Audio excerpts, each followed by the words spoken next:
Millionaire falls in love with a poor girl. What happens next will melt your heart. The sun was merciless over the Applewood Farmers Market, a quiet little town nestled in Oregon. The heat pressed down on everything and everyone.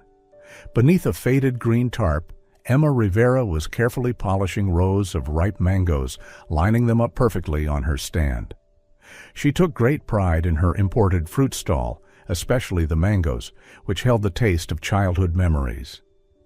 "Sweetest mangoes in the whole state, sweeter than your first heartbreak," she quipped playfully, flashing a confident smile to a passerby. Suddenly, a pair of shiny black leather shoes came to a stop right in front of her stand. A tall man in a crisp white shirt, navy blue blazer, and dark sunglasses looked around, seemingly lost. As he turned, his arm accidentally clipped the edge of the wooden crate. In one loud crash, mangoes spilled everywhere, rolling onto the pavement. "Oh my gosh!" Emma exclaimed, standing up abruptly. She couldn't hide the frustration as she watched her fruit tumble across the hot concrete. "I'm so sorry. I didn't mean to." "Really?" the man said quickly, removing his sunglasses. There was a hint of panic in his eyes. Emma glared at him while crouching down to collect the mangoes. "You think a simple sorry is going to cut it? Do you have any idea how far I ship these mangoes from? Florida, mister." That man was Nathan Cole, a celebrated interior architect and CEO. But right at that moment, in Emma's eyes, he was just a clumsy stranger who ruined her hard-earned work. Several of the mangoes were bruised. Emma quietly picked them up, inspecting each one before setting them aside. She didn't say much, but it was obvious. She was holding back a storm. Nathan stood awkwardly, hands in his pockets, eyes darting like a kid who just flunked a test. "I really am sorry," he repeated, this time softer. "I'll pay for the ones that got damaged." Emma looked up sharply, her gaze icy. "Do you think money makes everything okay?" Nathan hesitated. "No, I didn't mean it like that. I just thought it's the right thing to do." She crossed her arms. "So you fix things by shoving money into my hand like I'm some kind of beggar?"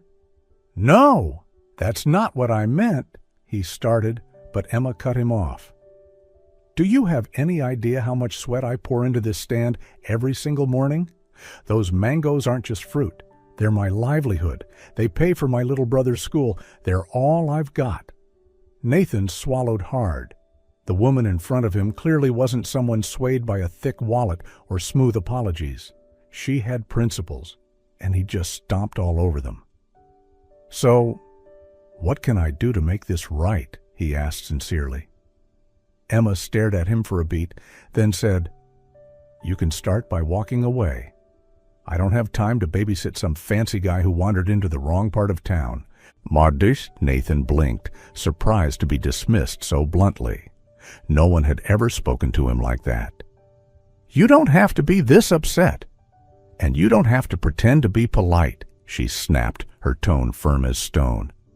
"I don't sell self-respect, sir. Even if you paid 10 times more, the way you messed up my day is not something I need." The air between them tightened like a drawn bow. Vendors nearby began to glance in their direction. Nathan suddenly felt like a stranger in a place full of grounded, real people. "All right, I'll go," he sighed, pulling out a crisp $100 bill and placing it on the table. "Even if you won't take it, I still want to make things right." Emma immediately picked it up and shoved it back into his hand. "Keep it. Maybe you'll need it to buy back your pride." Nathan stood there a moment longer before turning and walking away. As he left the market, he looked back at the modest fruit stand. Emma had already returned to her work, smiling brightly at a new customer as if nothing had happened. He didn't know why, but he found her fascinating. And for the first time in a long while, someone, a tiny fruit vendor, had rejected his money without flinching. He smiled faintly. "Who is she?" The question lingered, even as Emma's cheerful voice echoed behind him, calling out to new customers with sunshine in her voice. 2 days passed, and Emma didn't think much about the strange man who had spilled her mangoes. To her, he was just another passerby, clumsy, wealthy, and out of touch. But on Thursday morning, as she laid out her tarp and stacked a new crate of mangoes, a familiar voice called out, "Still selling those sweeter-than-your-first-love mangoes?" Emma looked up. It was him, Nathan Cole. No blazer, no sunglasses. Today, he wore a simple gray t-shirt, jeans, and a baseball cap. Less polished, more human. But the same face, confident with a hint of awkwardness. She raised a brow. "I sell mangoes, not storylines for bored rich guys." Nathan chuckled. "Relax. I'm not here to apologize again. I'm here to buy mangoes. 1 kilo. "Do you even know how to pick them?" she asked, arms crossed. "No, but maybe you could teach me." She rolled her eyes. "Figures?" Still, she grabbed a paper bag and began picking. Her hands moved with ease as she continued. "Why are you really here? Applewood isn't exactly a tourist hotspot." Nathan was honest. "I'm working on a project nearby. A kind of countryside retreat meets modern design thing. Saw this market on the map." Emma didn't reply. She handed him the bag of mangoes. He paid and smiled. "Thanks. No mango casualties this time." The next morning he came back, and the morning after that. At first, Emma was suspicious. Then she found it funny. A guy from Portland driving nearly an hour just to buy mangoes? "Ever heard of a supermarket in Portland?" she asked on the 4th day. Nathan laughed. "Sure, but none of them come with a mango expert like you." For the first time, Emma laughed. Just a soft one, but real. And for the first time, she let him linger a bit longer. Day by day, they talked more. About fruit, about the market, about the city. Nathan shared that he once dreamed of opening a bookstore, but got pulled into architecture by family expectations. Emma spoke of her younger brother, Julian, and how she's raised him alone since their mom passed when she was 16. "So you're the sister, the mom, maybe even the grandma?" Nathan teased. Emma grinned. "Exactly. I can bake cookies and yell about chores, too." With each conversation, Nathan found Emma not only witty and sharp, but resilient. And though Emma wouldn't say it, she felt something different, too. He wasn't like the men she'd known. He didn't pretend to be perfect. He didn't mind crouching to pick up fruit. He didn't look at her as just a vendor, but as a person. One quiet afternoon, with only a few customers around, Emma looked at Nathan and asked, "Do you actually like mangoes?" Nathan smiled. "Not really, but I'm getting addicted to being asked if I know how to pick them every morning." Emma pretended not to smile, but her cheeks flushed, just enough for Nathan to notice. Emma never expected someone like Nathan to keep coming back. But he did, every morning, on time, buying mangoes, cracking jokes, sometimes staying to help restock when things got busy. She remained guarded, but somehow her heart had started to soften. One Monday morning, as Emma was weighing fruit for an elderly lady, Nathan showed up earlier than usual. He carried a cup of hot coffee and a peanut butter sandwich. "For you?" he said, placing it gently on the table. Emma looked surprised. "What's this?" "You don't eat breakfast. You just scold customers and wipe mangoes." "That's cardio," she replied, but took the sandwich. They laughed together. Applewood was small, but social media was not. That evening, while scrolling through her phone, a post popped up. Nathan Cole, young CEO of Cole & Gray Design, honored at the Portland Business Awards. Beneath it, a photo. Nathan in a tuxedo, smiling confidently among Portland's business elites. Emma froze. She clicked into the company profile. Everything spilled out like ice water. Nathan was the founder of one of Portland's top interior architecture firms. Multi-million-dollar projects, featured in regional Forbes, heir to one of Oregon's prominent families. And he bought mangoes every morning, pretending to be just a customer. The next morning, Emma said nothing when Nathan arrived. He smiled, handed her coffee, but her eyes were colder than usual. "Something wrong?" he asked. Emma set down the mango bag. "Be honest. Who are you?" Nathan paused. "What? Don't play dumb. I know. CEO of Cole & Gray, Forbes, Mr. Millionaire Architect." He exhaled. "So, you found out." She stared into his eyes. "Then why? Why hide it?" Nathan was silent for a few seconds. "Because I didn't want you to know." "You're kidding me." "No, I was afraid if you knew who I really was, you'd look at me differently. I wanted you to know. Me. Just me. But you're not just you." "I wanted to be, with you at least." Emma stepped back. "So what was all this? Some twisted social experiment?" "No, never. Every time I came here I felt real." She laughed dryly. "You're not the first rich guy who's come to a farmer's market looking to feel real, Nathan, but you know what? We don't need saving." Nathan stepped closer. "I'm not trying to save anyone. I just wanted to be close to you." "And you thought I'd be okay discovering that the man I've been talking to every morning has been lying about everything?" "I didn't lie. I just wasn't brave enough to tell it sooner." Emma shook her head, voice tight. "You chose to hide it. You let me believe you were someone else. Meanwhile, you stood in million-dollar rooms with award plaques on the wall. And you think I wouldn't feel betrayed?" She turned away. "I've lost enough people in my life to know when someone isn't honest." Nathan was quiet. No words could erase the look in Emma's eyes, cold, distant, and hurt. He left a bag of mangoes on the table. For the first time, no smile, no coffee. Just a man standing still in a quiet market, while a woman turned her back, walking away into her stall without saying another word. 3 days had passed since Emma found out the truth about Nathan. Since then, he hadn't returned to the market. And though Emma never said it aloud, part of her kept waiting for that familiar shadow to appear by the fruit stand. She didn't know if she was angry, hurt, or missing him. On a chilly Friday afternoon, with gray skies and wind brushing through the trees, Emma was stacking the last few mangoes when a pearl-white luxury car pulled up to the curb. A woman stepped out, tall, elegant, long brown hair, oversized sunglasses shielding most of her face. She walked like the world was a runway built just for her. "Excuse me," a sharp, clear voice rang out. "Are you Emma Rivera?" Emma looked up, cautious. "Who's asking?" The woman removed her sunglasses.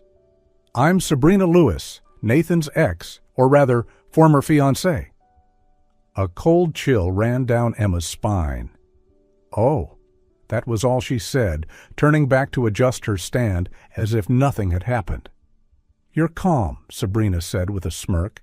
"I just wanted to see who was worth Nathan throwing everything away to slum it in a farmer's market." Emma kept her voice neutral. "If you're here for mangoes, feel free to choose a type. Otherwise, thanks for stopping by." "You know," Sabrina tilted her head, "you have interesting eyes. So, innocent. But trust me, innocence alone won't keep a man like Nathan." Emma clenched her fists behind her back, holding herself together. We were the perfect match. Family, status, education. And you? You sell fruit. "And you sell illusions?" Emma said, soft but sharp. Sabrina laughed, though her eyes remained ice cold. "You don't get it. Nathan belongs to a different world, one you'll always be a stranger to. Believe me, sooner or later, he'll remember that." "Thanks for the warning," Emma said, giving a polite nod. "But I think the one who walked away probably already knew she didn't belong." Sabrina paused, just for a second, then turned without another word and headed back to her car.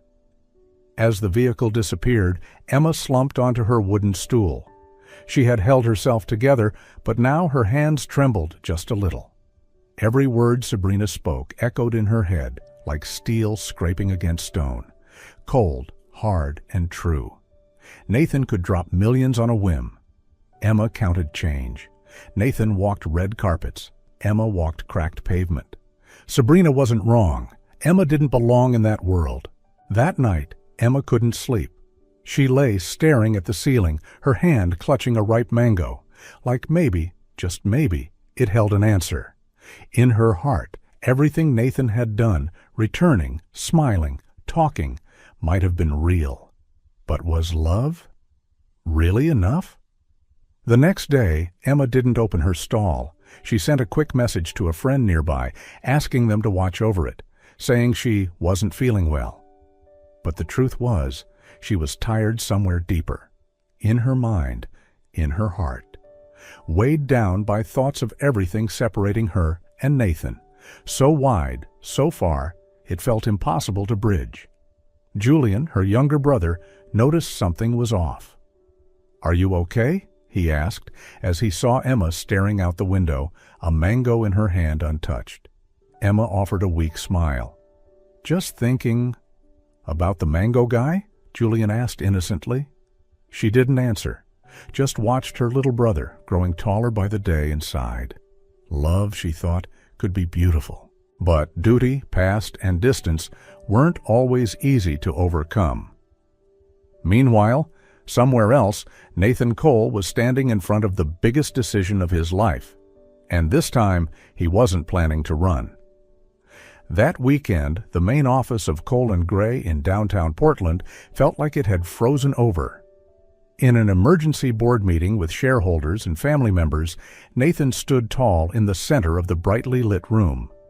The uncertainty was gone from his face. He had heard enough about damaging the brand, ruining your future, and how a fruit vendor is not your equal. "Enough," Nathan said, voice calm but firm. "If you won't separate me from the payroll, I'll separate myself from this company." Silence. "Excuse me?" One of the lead investors blinked. "If this company only thrives by making me someone I'm not, then I don't belong here anymore. I'm resigning, stepping down from operations, and if needed, I'll walk away from my shares too." "Tea?" His mother stood, her voice shaking. "All for a girl from the market?" "No," he replied, "because I don't want to live one more day hiding who I really am."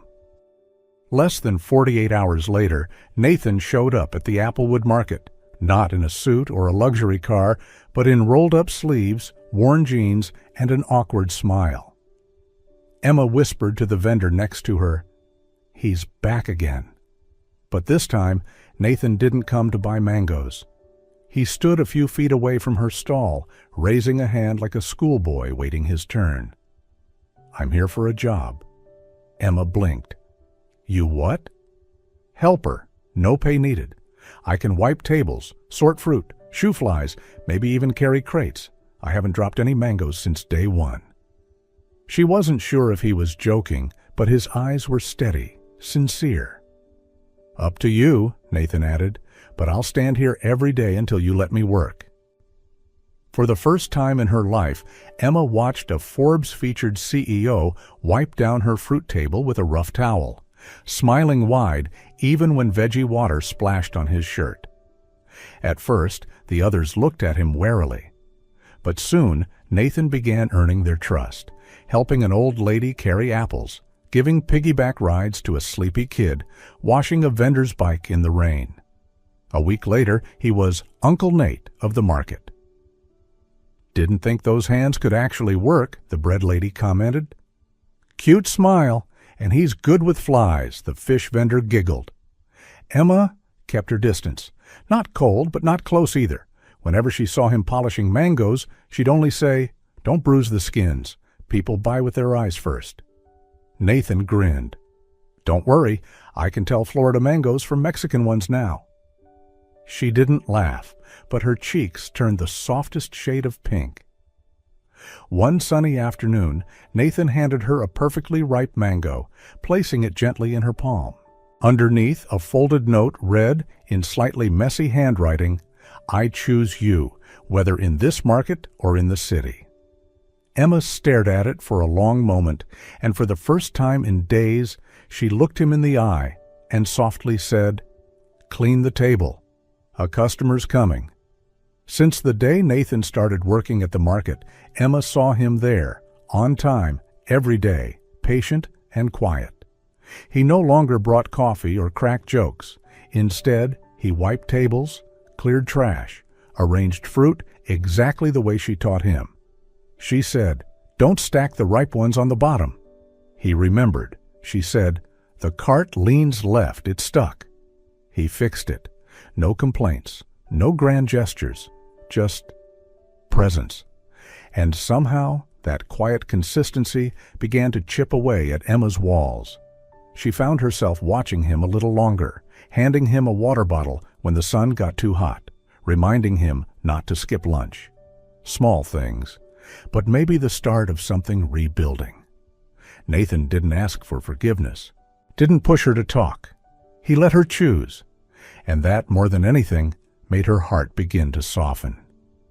Turns out, love isn't always about big promises. Sometimes it's about who stays, when they have every reason to walk away.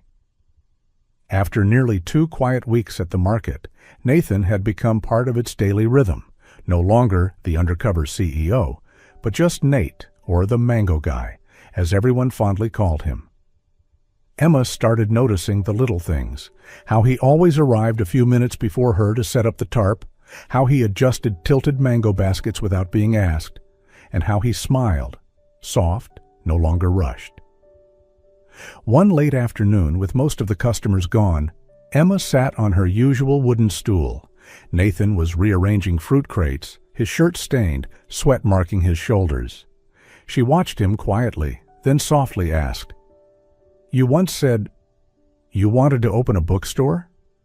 Nathan looked up, a bit surprised. "Yeah, since college. I dreamed of a little shop by the river, old wooden shelves, worn armchairs, and a small cafe in the back." Emma smiled. "Sounds like a peaceful life."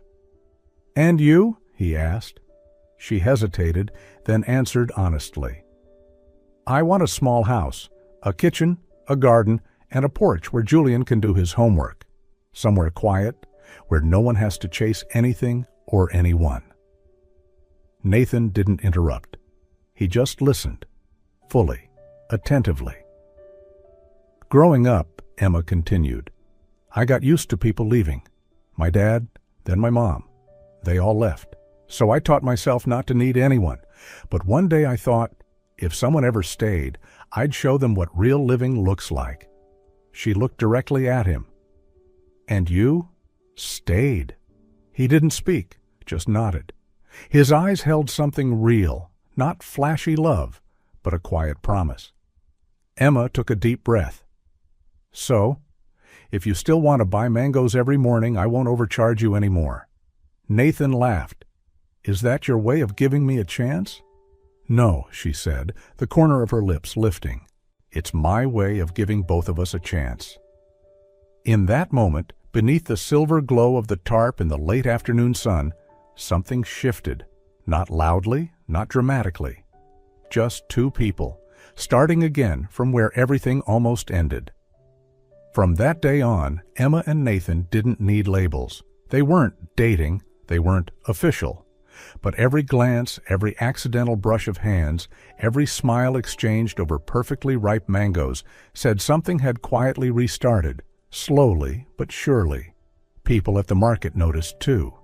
The bread lady teased, "These mangoes taste like love today?" Emma blushed, and Nathan just grinned without denying it. Beneath the soft morning sun of Applewood, they were no longer just the fruit vendor and the city man. They were 2 people choosing to stay, knowing full well that the world beyond might not make it easy. And then one day, Nathan took Emma's hand and walked with her, out of the market, into the spotlight of a high-profile event in Portland. That's when the real storm began. It was the annual Cole & Gray Corporate Gala, an event filled with Portland's most powerful investors, media, high-profile clients. Golden lights, Sparkling wine and designer gowns made it feel more like a royal affair. Everyone wondered, who would Nathan Cole bring tonight? The answer stirred the entire room. Nathan walked in hand with a woman whose hair was neatly tied back, wearing a modest olive green dress and flat shoes, nothing like the diamonds and stilettos around her. That woman was Emma, the fruit vendor from Applewood who didn't belong to this world, yet held the hand of the man who owned the room. All eyes turned, whispers spread quickly. Who is she? His girlfriend? She looks like the help? Fruit must be selling real well these days. Emma heard it all. She stood tall, smiling faintly, but Nathan squeezed her hand tighter, as if to say, I'm right here, and I'm not letting go. When Nathan stepped up to the podium, silence swept the crowd. Cameras turned. The spotlight hit his face, calm but resolute. He scanned the room, paused, and then spoke. I know some of you are wondering about the woman standing beside me tonight. Her name is Emma. She's not a celebrity. She doesn't work in this industry. She's not from a high-profile family. She sells fruit at the Applewood market. Murmurs softened. And if anyone here thinks that makes her unworthy, I have only one thing to say. Nathan looked straight into the camera. If loving her is wrong, I don't want to be right. Silence. Then slow, scattered applause. Emma stood below, gripping her hands tightly, eyes glassy. She never asked him to say those words, but he did, not to defend her, but to honor what they had. But the public didn't stay quiet. By morning, the internet was buzzing with criticism. Is the CEO blind? She's clearly using him? Fake fairy tale alert. Emma read every line, each word cutting deep. She wasn't afraid of hate. She was afraid Nathan would suffer for loving her. That night, he came to her fruit stand, just like always. Emma didn't smile, didn't speak. He understood. You're worried? Nathan asked. She nodded. For you? He replied calmly. I spent my whole life being the right man, in the right room, doing the right thing. But that wasn't living. And me? She asked. You're the first thing in my life that's ever felt real. Emma lowered her head. Her heart ached, but it was full. Because in a world full of noise, the only truth she needed was standing right in front of her. After that evening, the gossip didn't stop. But Emma was no longer afraid, because every day Nathan still showed up at the market, on time, helping her arrange mangoes, wiping down old wooden tables with the quiet patience of a man who had never lived simply, but was willing to learn everything anew, just to stay beside the woman he loved. And then, one early spring morning, just as the season's first mangoes filled her stall, Nathan placed a ring beside the ripest fruit. No dramatic proposal, no flowers, no candles, just him looking into her eyes and saying, I don't want to be someone who just passes through your life. I want to stay in it for good. Emma didn't answer right away, but she took his hand and held it tight. Her answer wasn't in words, but in the way her eyes softened, like the golden sunset over Applewood. A wedding was coming, not in a five-star ballroom, but right in the middle of a little market, where everything began. As news of Nathan's upcoming wedding to the Mango Girl began to spread, not everyone was celebrating. 3 days before the ceremony, an email landed in the inboxes of Cole & Gray's board members and local media outlets. The sender, Sabrina Lewis, Nathan's former fiancée. In the message, Sabrina declared her intent to file a lawsuit, accusing Nathan of breaching a prior marital contract agreement and damaging the company's brand and strategic relationships. Attached were photos, voice recordings, and personal accusations aimed squarely at Emma. Online, things exploded. Investors threatened legal action. Headlines screamed, "Sweet love or strategic scandal." Ex-fiancé drops bomb before CEO's wedding. Emma was stunned. She didn't cry or scream. She just quietly packed away her fruit stand. That night, she sent Nathan a short message. "I don't want you to lose anything else because of me." Nathan showed up that night. He found her sitting alone in the darkened stall, surrounded by crates of unsold mangoes. She didn't look at him, just whispered, "Maybe we should stop. I don't want you dragged into this anymore." Nathan stepped forward, sat across from her. The street light cast a soft glow on his face, tired but unwavering. "You think I'd choose the company? My name? A few angry shareholders?" Emma said nothing. He reached out, took her hand, held it firmly. "I can lose everything, except you." One sentence, simple, not dramatic, but it held everything together when the world tried to tear them apart. She looked at him, and for the first time since it all began, the tears fell. Not from pain, but because, finally, someone chose her. That morning, the Applewood market buzzed with quiet excitement. People whispered, smiles passed between stalls, though no one said anything aloud. Still, every eye kept glancing toward Emma's fruit stand, now adorned with fresh flowers, a clean tablecloth, and a perfectly arranged basket of golden mangoes. Emma stepped out like any other morning, her usual button-up shirt, her hair tied back. But her heart beat faster than usual. She felt something was waiting.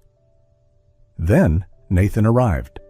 No suit, no stage, just Nathan in a simple shirt holding a basket of mangoes. He gently set the basket down, lifted the lid like unveiling a quiet miracle.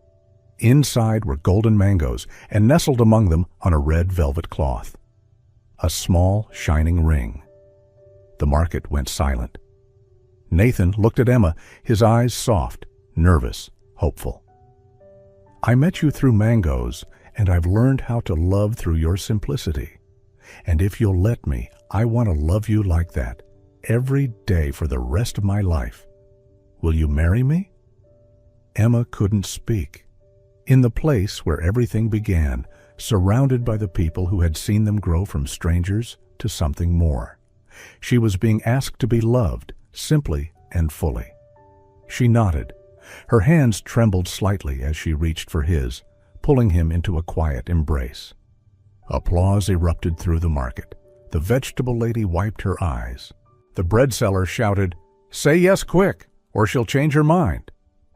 Emma just smiled, because for the first time in her life, she knew exactly where she belonged, and with whom. There was no red carpet, no grand ballroom. But that morning at Applewood Market, every stall and corner lit up like a true celebration. Everyone came together to help. The bread lady baked a wedding cake by hand, soft, sweet, and perfect. The vegetable vendor set up a canopy, using ropes and old tarps. The flower seller rolled in a cart full of daisies, sunflowers, and white chrysanthemums to decorate the path. Music played from an old speaker brought by the man who sold records. Can't help falling in love, drifting through the morning air with nostalgic warmth.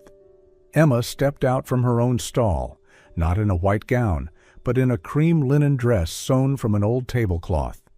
Her hair was loosely tied, tucked with fresh flowers. Nathan stood waiting in the middle of the market, right where they'd first met, where mangoes once tumbled to the ground. As Emma approached, the whole market grew silent. No pastor, no formal ceremony. Just two people standing before each other, with the breeze around them and the scent of ripe mangoes filling the air. Nathan looked into Emma's eyes, full of feeling. I've stood in rooms lit by chandeliers, surrounded by titles and power. But nowhere ever felt like home the way this market does. Because you're here. Today, I won't make grand promises. I'll simply promise. Every morning, I'll wipe tables, arrange mangoes, and love you like it's the first day. Emma's voice trembled, her eyes wet. I used to think love was far away, meant for luckier people. But you came, quietly like the wind, and stayed, like a roof over me on sunny days. I don't need wealth. I just need you, right here, every day. As they exchanged rings, applause roared like a wave. Julian ran up, hugged his sister, and shouted, "My sister's married!" Mangoes were passed around, replacing wedding cake. Homemade apple cider poured into paper cups, raised in cheer. And in that moment, in a little market, surrounded by fruit and honest laughter, love needed no more proof. It was already complete, just by being real. A year after the wedding, the once humble fruit stall in the corner of Applewood Market had blossomed into a cozy little shop filled with color, scent, and laughter. Its name, Fruits and Love by Emma and Nate. No modern counters, no air conditioning, no luxury shelves. But every detail carried the warmth of sincerity. Inside, the fruits were sorted with care, each mango labeled with a handwritten note. Choose with your heart, not just your eyes. On the exposed brick wall hung a wooden sign carved by hand. Fruit may be seasonal, but love is forever. That line was more than a motto, it was a vow. Nathan was no longer the Millionaire CEO. He now carried crates every morning, wiped counters each afternoon, and kissed his wife whenever he could. Emma was still Emma, gentle, meticulous, but now she smiled more, and maybe pushed customers a little less. Then, one crisp autumn morning, just as the new batch of Mexican mangoes hit the shelf, the market buzzed with joyful news. Emma had given birth to twins, a girl and a boy. The entire market came to visit. Some brought milk, some oranges, some handmade blankets. The bread lady cried when she was named godmother. Julian stood proud and declared, "Guess I'm an uncle now." The twins were named Mila and Noah, symbols of grace and strength, just like their parents. In the soft afternoon light, as regulars laughed and ripe fruit filled the air, Emma looked at Nathan cradling their children and whispered, "Who would have thought one spilled mango could lead to forever?" Nathan laughed. "Better stock more mangoes, might get another pair." They smiled at each other, knowing that happiness wasn't found in grand things, but in the very place where love was planted with patience and blossomed through truth.